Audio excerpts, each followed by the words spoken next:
첫 번째 문제. 자, 다음 중 재무상태표에 기재되지 않는 것은? 자, 재무상태표에 기재된다는 얘기는 자산부채 자본이라는 뜻이죠. 자, 개발비인데 무형자산의 인식요건을 충족했다? 자산이 되겠습니다. 그 다음에 두 번째, 영업권, 기업 인수에 따른 평가금액 역시 무형자산이니까 자산이죠. 그 다음에 연구비. 자, 연구 단계에서 발생한 지출로서 연구비는 비용이기 때문에 이거는 손익계산 항목이죠. 그래서 3번이 틀렸고요. 그 다음에 마지막 선급비용. 자, 이거 비용으로 오해하시면 안 되겠죠. 자, 내가 내년 거를 먼저 지급한 것으로서 이거 자산이 되겠습니다. 자, 1번 문제 너무 쉬운데요. 그래서 하나를 좀 챙겨드리려고 하는데요. 우리 객관식에서 매우 빈실되는 것 중에 하나가 바로 판관비인지 아닌지 여부를 묻는 거예요. 사실 이 문제도 관련이 있는데요. 자, 우리 판관비라는 거는 비료여과로 끝내는 것들이 판관비예요. 그래서 복리후생비, 통신비, 여부교통비, 광고선전비 등등등. 료는 임차료나 보험료, 그 다음에 연은 급여라든지 퇴직급여, 그 다음에 관은 세금원가. 자, 근데 예외 두 가지만 기억하시면 되겠다. 자, 외적으로 개발비는 무형자산이고요. 그 다음에 기타의 대손상비는 영업의 비용이 아닐 수가 없겠다라는 얘기다. 자, 이것만 알아두시면은 판관비 문제는 아주 쉽게 전부 다 맞힐 수가 있어요. 자, 쌤이 봤을 때는 이번에 차는 굉장히 쉽게 좀 출제가 된 것 같아요. 다음 중 당좌자산에 해당하지 않는 것은? 자, 외상매출금과 받으러 오면 매출 채권이죠. 이런 것도 당연히 당좌자산에 해당이 되겠고요. 그 다음에 현금이 현금성 자산도 당연히 당좌자산이 되겠습니다. 그러나 단기 차입금은 부채죠.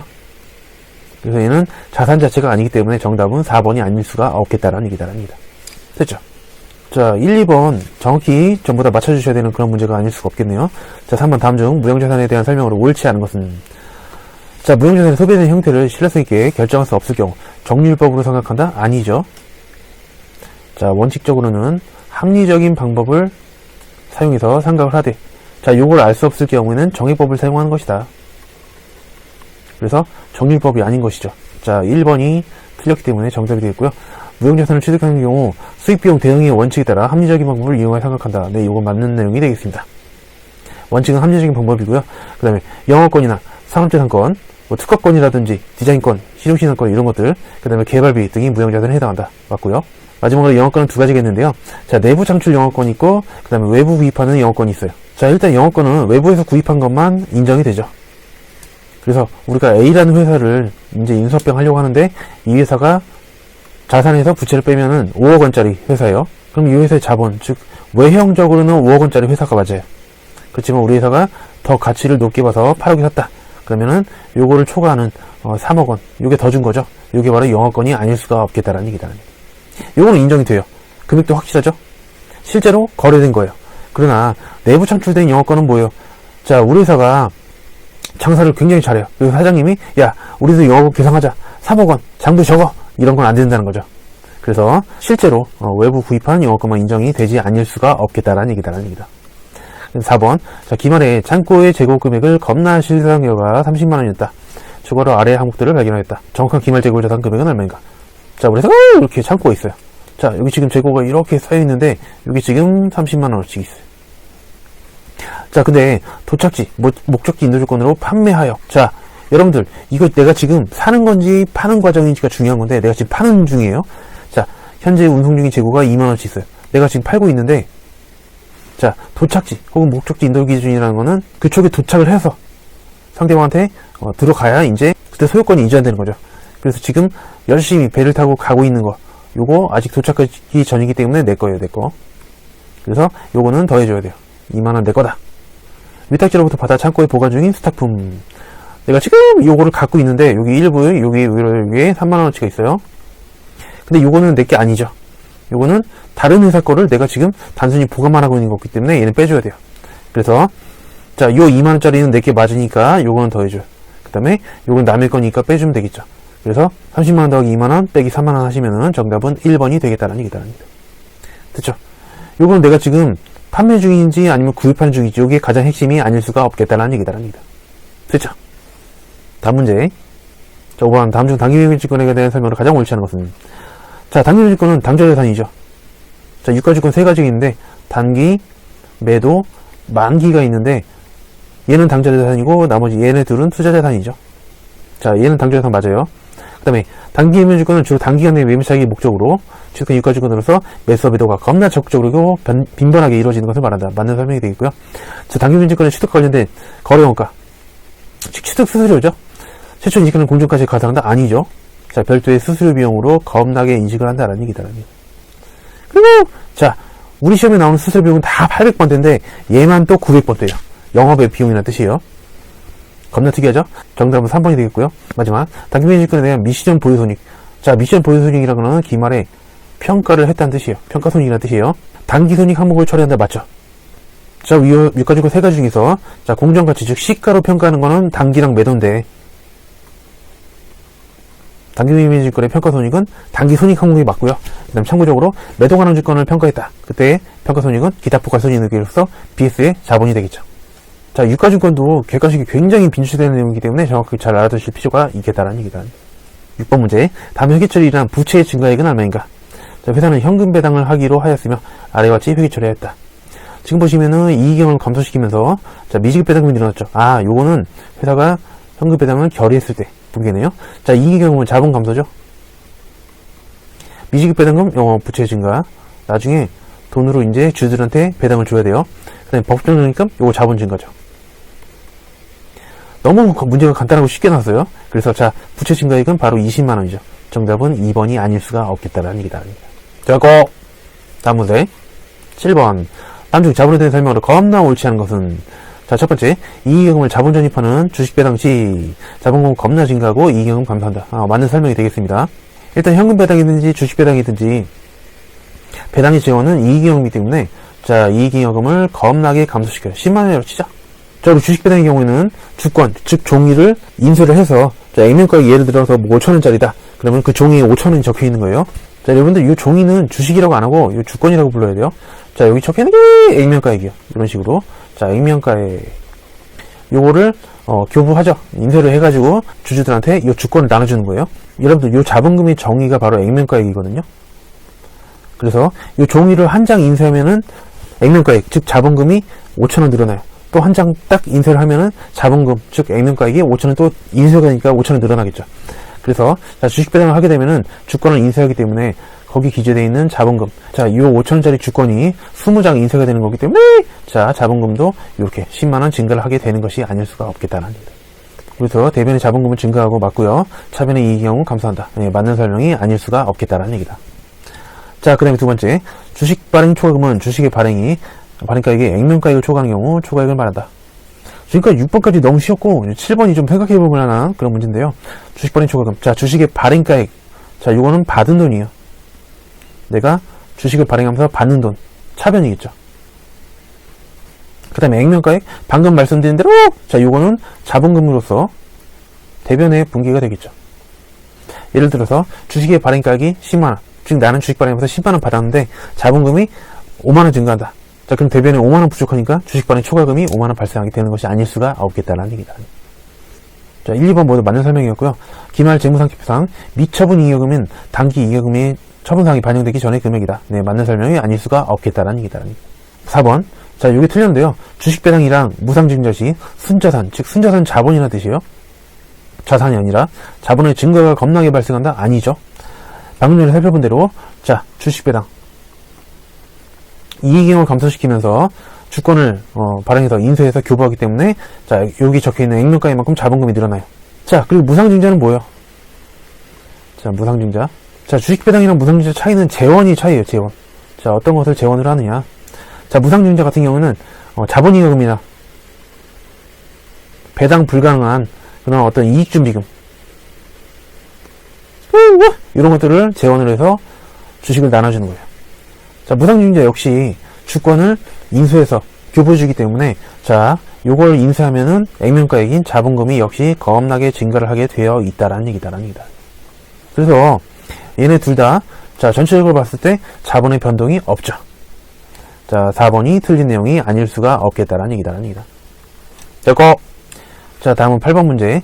다음 중 영업의 수익에 겁나 해당되지 않는 것은? 자, 이것도 아주 겁나게 기초적인 문제인데요. 여러분들 수익이라는 거는 딱 두 가지밖에 없어요. 자, 우리 상품 매출이나 제품 매출, 매출액 아니면 영업의 수익.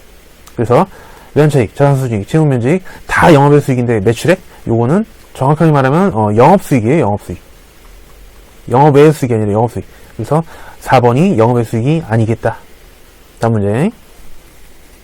자, 9번부터는 이제 원가 회계로 겁나게 넘어가지 않을 수가 없겠다라는 얘기다. 자, 주식회사 삼척은 직접 노무시간을 기준으로 재정건전분과를 겁나 배부하고 있다. 자, 우리 배부, 예상 이런 얘기가 나면 정상계별원가 계산. 자, 정상계별원가 계산은 1, 2, 3면 끝나요. 자, 실제 발생된 제주간접비, 두 번째 예정 배부한 그런 제주간접비, 세 번째 차이. 여기서 중요한 거는 예정 배부 금액이 얼마냐. 자, 예정 조업도 곱하기죠? 아니, 실제 조업도 곱하기. 그 다음에 예정 배부율. 쉽게 나오면은 이 예정 배부율을 따로 물어보진 않고 그냥 문제에서 바로 줄 수 있는데, 지금은 조금 복잡하게 이 예정 배부율을 문제에서 계산해봐라 라고 힌트를 준 거예요. 당년도 초에 예상한 직접 농부 시간, 즉 예정 조업도죠. 이게 5만 시간이고 제주관전본과 예상이건 300만 원이다. 그래서 기초에 1월 1일 날 과장님이 김대리한테 물었어요. 김대리, 올해 제주관전비 얼마 발생할 것 같나? 예, 300만 원 정도 발생할 것 같은데요. 그래, 그럼 올해 사람들이 얼마나 일할 거지? 직접 농부 시간은? 네, 한 5만 시간 정도 될 것 같습니다. 이렇게 미리 예측을 해가지고 만들어 놓은 게 바로 예정 배부율이죠. 그래서 요거를 계산기를 뜯어내 보시면은, 자, 단위당 60원. 그래서 사람들이 1시간이 일할 때마다 60원씩 제주관접비가 발생하는 걸로 치자. 자, 근데 6월에 제주관접비 실제 발생액은 50만원. 자, 요거는 실제 발생액은 50만원. 그 다음에 직접 농시 실제 조업도가 3000시간이다. 아, 여기가 3000시간이구나. 자, 그럼 368. 이렇게 차이가 많이 나죠?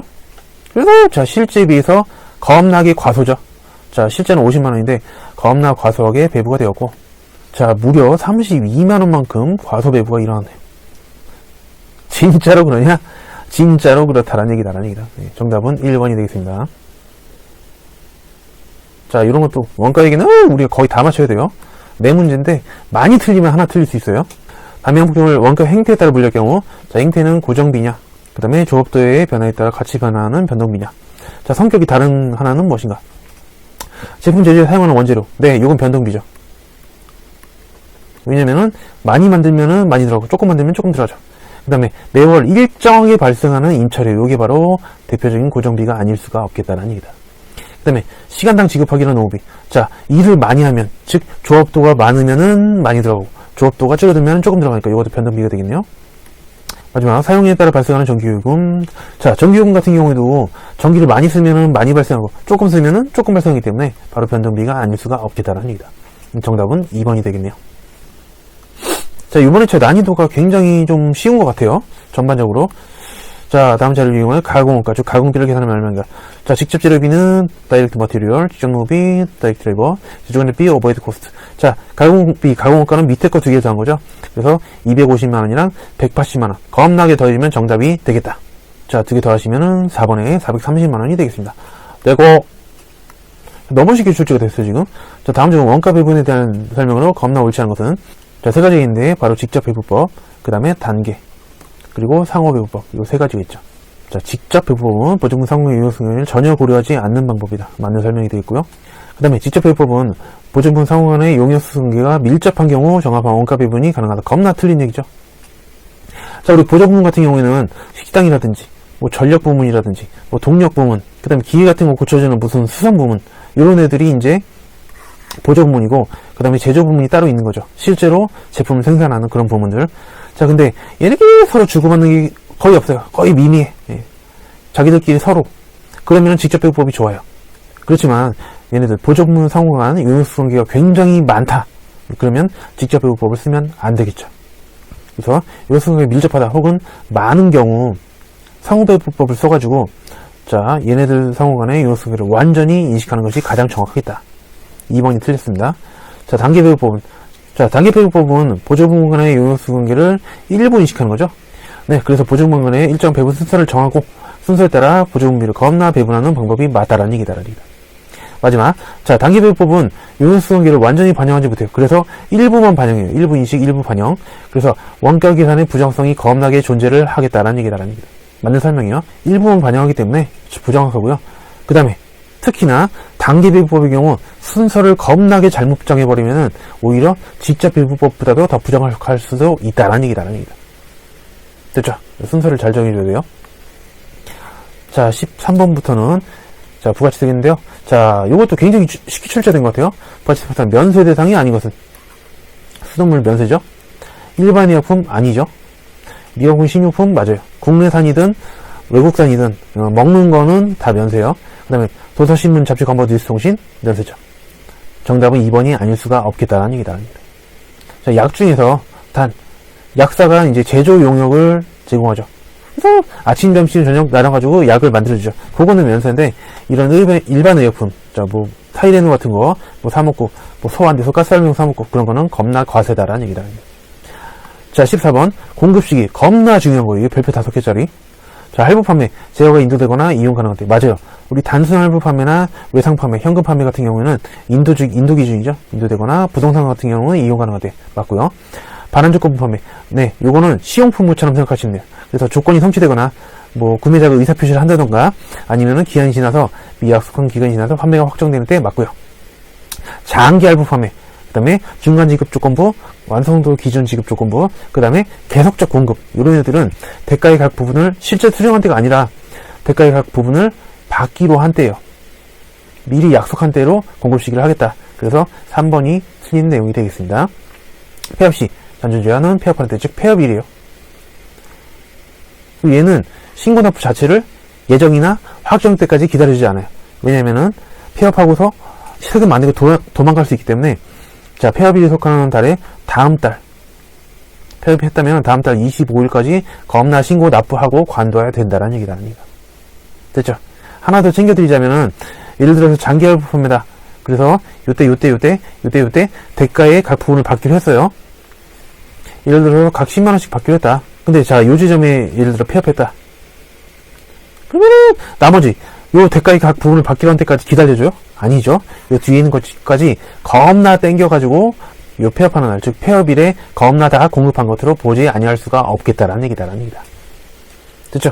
자, 여기까지 좀 챙겨가셨으면 좋겠고요. 자, 만생만 문제네요. 자, 보시다시피 수출 겁나 지원하는 효과가 있는 제도는 무엇인가? 자, 수출 지원한다는 얘기는 영세율을 겁나 적용해가지고 영세율이 이제 사업자한테 가장 유리하죠. 왜냐면 얘는 완전 면세이기 때문에 사업자의 세부담이 겁나게 전혀 없죠. 그래서 사업자한테 제일 유리하고, 그래서 요걸 적용해줌으로써 수출도 지원하는 효과가 있지 아니할 수가 없겠다라는 얘기다. 됐죠? 정답은 1번이 되겠고요.